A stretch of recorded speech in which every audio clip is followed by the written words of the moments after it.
Lakers don't even hustle back to get it out of the net. Welcome into The Landscape, presented by Hospitality Staffing Solutions. I'm your host, Leah Daugherty. Today I am joined by Cavs forward Nae'Qwan Tomlin. Thank you so much for taking a couple minutes to join me. Thanks for having me. You have, which so many people I'm sure ask you about it, but you have a really remarkable story, the fact that you never played basketball in high school. Was that by choice, or how did it come to be that you didn't play organized ball in high school? Pretty much in the beginning it was by choice, and then it ended up being because of like my grades and like attendance and stuff like that. Yeah, but you had a pretty good education though, getting to play in Harlem, New York, on parks, good basketball education. Sure. How early did you start playing basketball? I think I was playing basketball pretty young. Probably like, I want to say like, just like in the parks. Maybe, I'd probably say like 12, yeah, around that, like 10, probably around that age, like 10 years old. Were you early one of the best ones? I would imagine you were probably one of the tallest, though. I was pretty tall for my age, but I wasn't like freakishly tall for my age. But yeah, I was probably going to the parks, you know, playing basketball with my friends and stuff like that. But I didn't probably say I was taking it like serious until like, well, I wouldn't say like competitive wise, probably till I was like, probably like 14, right there, like 14, 15. Yeah, it was like, I really like was taking like competitively, like I wanted to win and stuff like that, yeah. So give me the rundown, how often were you guys playing at parks? Was it before school, was it after school, was it just friends from the neighborhood? What was that like? Every day, after school, until like late.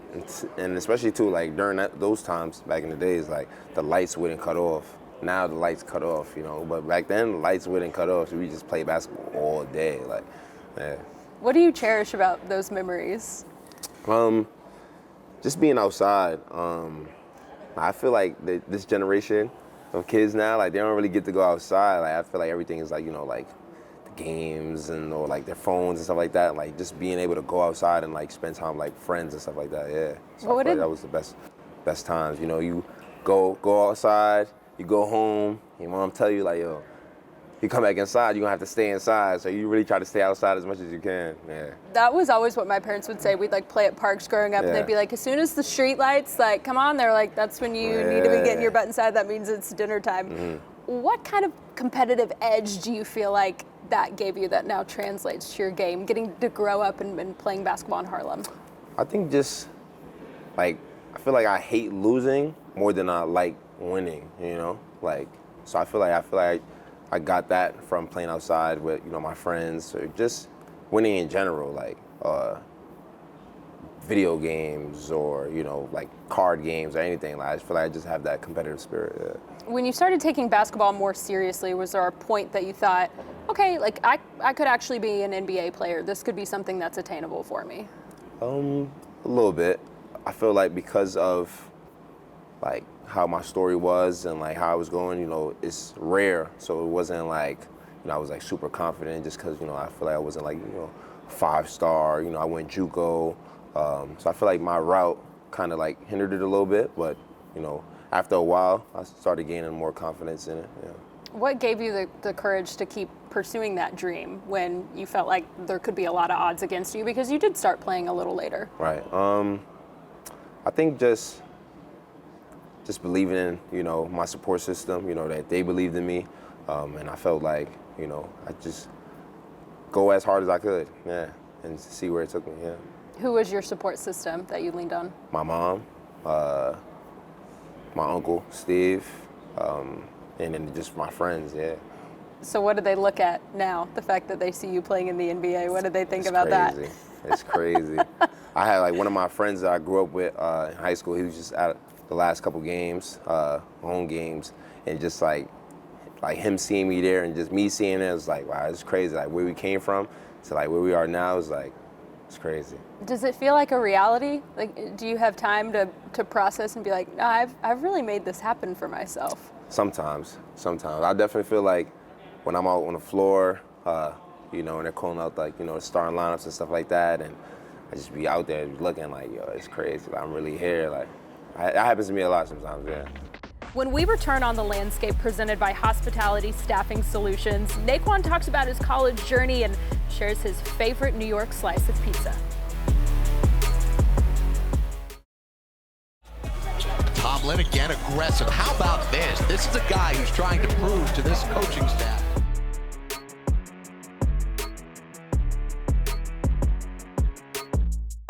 Tomlin again, he's got 20. Dying from the field, leading scorer of the game.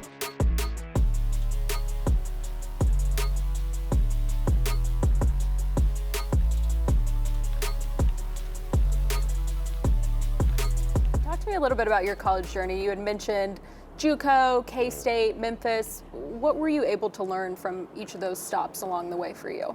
I feel like those stops, I had a lot of good coaching.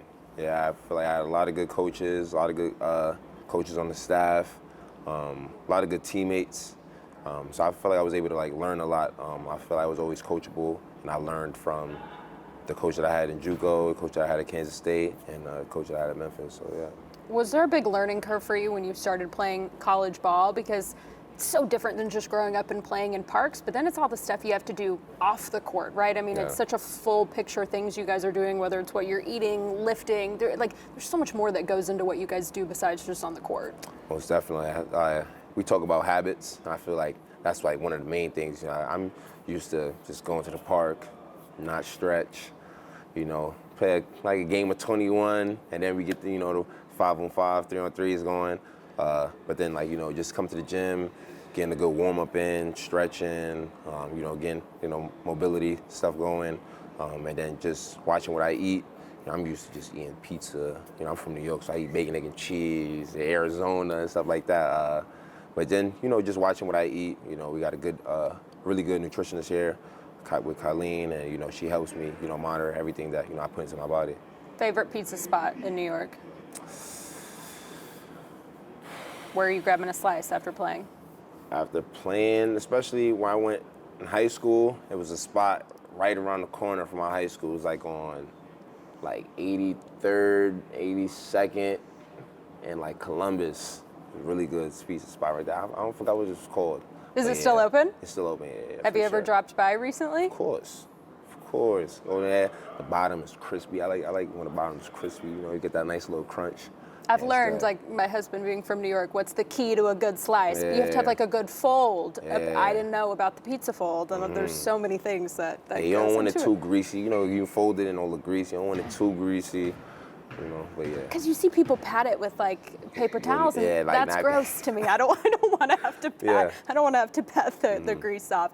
You talked about your different college stops along the way. When the Cavs signed you, you're undrafted, and then you get picked up. What is that experience like? Do you think for a moment, okay, this dream might be over when you go undrafted? Nah, I didn't think it was over. I feel like I still got an opportunity, play summer league, and got an E10, and I started playing with the Charge.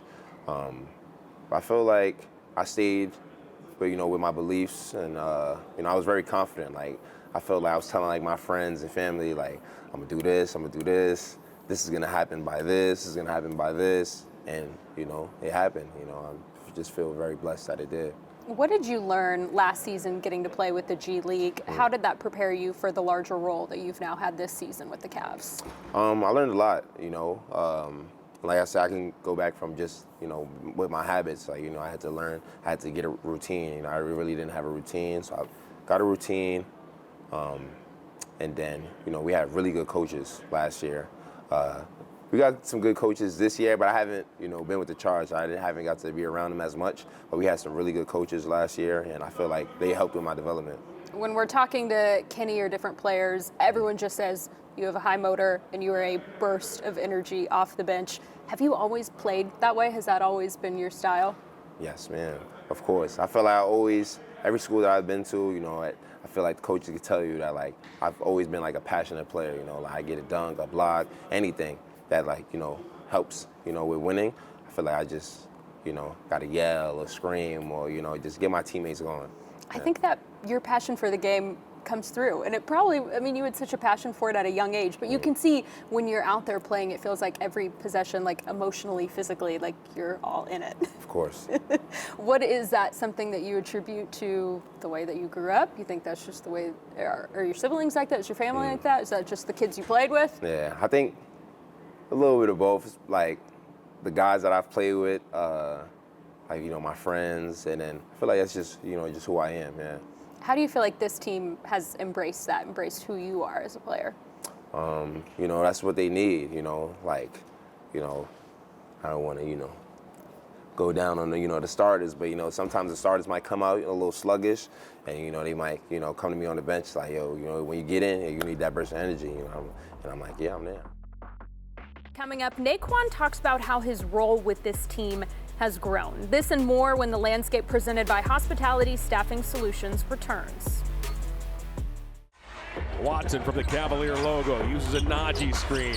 Watson puts it up, rejected by Tomlin. Excellent defense by Tomlin. Didn't stop on the play even though he lost his balance. How do you view your role when you are one of the younger guys, right? You're not one of the main starters. And so how do you view your role with this team and knowing, okay, I'm focused on what I have to do this season, but I have bigger goals in mind? For sure. I feel like my role now is, you know, contribute to winning, you know, and that's on the defensive end. You know, I feel like I've taking pride in, like, you know, my defense, you know, and just getting stops, being all over the floor, flying all around, stuff like that. And then, yeah, pretty much. What has it been like this season to where this team needs you? I mean, you have carved out a role for yourself. What is it like to see that be realized? You know, it's a great feeling. I feel like all the work that I've put in, you know, has led to this moment. You know, I feel like I put in a lot of work for the summer. I feel like I had a good summer league that prepared me for this moment. And even in the beginning of the year, when I wasn't playing as much or at all, it was just like, you know, I was just ready for my moment, you know, and take the most out of my opportunity. And I feel like I did. Right now you're on a two-way contract, but what would it mean to you to have it converted to a standard deal? It'd mean the world, you know. But that's not all that I want, you know. I feel like I want to be in this league for a long time. But yeah, it definitely mean the world, you know, especially me and my family. What have you been able to learn from some of the guys in this locker room? Has there been anyone in particular that you feel like has kind of taken you under their wing? Probably Don, for sure. You know, I've been around him a lot over the summer. You know, worked out with him in Connecticut. You know, went to Louisville with him and stuff like that. So I feel like just being around with him and, you know, him, you know, just mentoring me and stuff like that, it's been really good, yeah. That's something we hear from a lot of guys. Talking to Jalen Tyson, how big of an impact Donovan has had on him. Yeah. What does that say about Donovan? He doesn't have to do that. He's the star of this team, and the fact that he really does take an interest in molding you guys and helping you guys. You know, it means a lot because, you know, you hear a lot of different stories about a lot of other vets or like superstars, and then for him to be like such a good stand-up, genuine guy, you know, it means a lot. Does that really set the tone for the rest of the locker room too? When you have your leader, he's someone we obviously don't really get to see what he's like besides, you know, before and after games and stuff, but he seems like a guy who is really team first and selfless and is really genuine. Most definitely. How does that help with the rest of the locker room culture and environment to have someone like that be your leader? I feel like it's a great locker room. One, you know, I feel like all of us, you know, we always do things together, especially in the summertime. You know, we had like a mini camp in LA with Ev, and, you know, the whole team was there and we got to bond and stuff like that. And then we had another mini camp in New York with Don. And, you know, I feel like we do a lot of team bonding stuff, and that's why the locker room is so good. And even if, you know, we had a bad loss or anything, like, you know, I feel like we continue to keep, you know, the spirits high. Yeah. When we come back, Nae'Qwan explains why it's so important for him to give back to his community. The landscape presented by Hospitality Staffing Solutions returns right after this.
What was it like for you? I want to go back to your debut last year and the fact that you got to make your debut against the Nets in Brooklyn. Yeah. I mean, how many tickets did people hit you up asking for? It had to be a lot, right? It definitely was a lot. I definitely had a lot of friends there. You know, I had my family there. And then I had a lot of friends, you know, watching it on the TV and stuff like that. I got a bunch of videos sent to me. But yeah, that was definitely a dream come true, especially when I was able to, you know, score in the game. It meant a lot for sure. And when you guys played on Christmas Day, I believe it was Christmas Eve, you went to Harlem and wanted to visit and play basketball with some kids, right? Tell me about that. Yeah, I had a little camp at my old high school. And, you know, I feel like it was good. You know, it was a decent amount of kids that came, especially because it was like last minute. Like, it's like we're going to New York. So I had my agent, you know, set the whole thing up within like 4 days, and we were able to get a lot of kids. And, you know, just me being able to spend time with them and, you know, show them that it is possible. Because, you know, I grew up from where they're at. And, you know, it was really good for me and them, yeah. Why is it important to give back to the community that raised you? Just so, you know, guys feel like it's a way out. Guys and girls feel like it's a way out, you know, especially, you know, I grew up in Harlem. So, I mean, now it's not as rough as like now, but back then, you know, it was growing up, it was kind of, you know, a little rough. And so, like, I feel like me being able to, them seeing me, like, oh, he made it out, I feel like they also say, like, I can do it too. What is that like for you when you're able to go and look at little kids that look up to you? I mean, you're a role model. Right. It means a lot. You know, I feel like sometimes I get DMs and kids hitting me up, like, oh, I didn't play basketball in high school too. Like, what can I do? You know, sometimes, you know, if I can, I reach out to them and, you know, just tell them to just keep going, you know, and don't let, you know, other people from the outside, you know, try to, you know, like deteriorate like what you can and what you cannot do. Because I've definitely had people say that to me, like, oh, you didn't play basketball in high school, oh, you can't make it to the league just because of that. When I feel like you just can't let that stop you. Like, it's different routes, you know, everybody has different routes. Yeah. Why did you never let that stop you? Was there a moment where you were like, I mean, I didn't play in high school, I'm probably too far behind? Like I said, like my support system, you know, they believed in me, and so I felt like, why not? Your family now, getting to watch them come to games, what's that like? Or I don't know if you're able to look and see them in the crowd or maybe have a second to pause and look, but what's that like? Nah, yeah, I'm not gonna lie. Sometimes I don't even know where they be sitting at, besides, unless it's like a home game. But, you know, it's a good feeling, especially, you know, when you're playing good as well. And, you know, after the games, I go up and talk to them, and, you know, we always take pictures. You know, my mom always want to take pictures. Of course. But nah, it's a really good feeling. How has the Cleveland community, the Cavs community, embraced you since moving here? They have definitely embraced me a lot, for sure. You know, everybody say they love Tanya. I love your energy. You know, keep going, keep going. And I feel like that's another reason why I do it. You know, because I like to get the crowd going. You know, as well as my teammates. But I like to get the crowd going and stuff. And like with the plays that I, you know, make. So just having their support as well, you know, is a lot. Means a lot. What do you hope for your career here? My career, I feel like I just want to be known as the guy that, you know, always played hard, you know, who was talented, you know, skilled, and definitely, you know, who cared about winning as well, for sure. What do you think is the potential of this current roster this season? I feel like, you know, especially with how we're going right now, I feel like, you know, we can make a run in the playoffs and, you know, make it to the finals and, you know, make big things happen. What would that mean to you, to be able to go and make a deep run? That'd be crazy. That would be crazy, especially because growing up I was a Cavs fan, you know, especially mainly because of, you know, LeBron. But yeah, I was a Cavs fan growing up, so I was, you know, stoked when we won in 2016. So I feel like if we could do that again, you know, that'd mean the world, especially going back to New York and then, you know, being a champion. Like, I feel like that'd mean a lot to my community. Yeah. You couldn't write a better story than if you're a Cavs fan and ended up here. That is kind do of you crazy. pinch your? Do you have little photos of you in little Cavs jerseys growing up? Nah. No Cavs jerseys, but I had like a lot of like Cavs stickers. Like I had like a little mini hoop, I have to put like a Cavs sticker on there. But nah, I was definitely a big Bron fan. I ain't gonna lie. You couldn't tell me nothing about Bron back then. So do you have to kind of like get over it when you're facing him? Oh, nah, yeah, for sure. On the court? But how do you do that? I'm just locked in, you know. I don't even really see who's out there, you know. I'm just locked in. I'm competing, you know, and you know, I'm trying to get the win. If you could tell your younger self one thing, what would you tell him?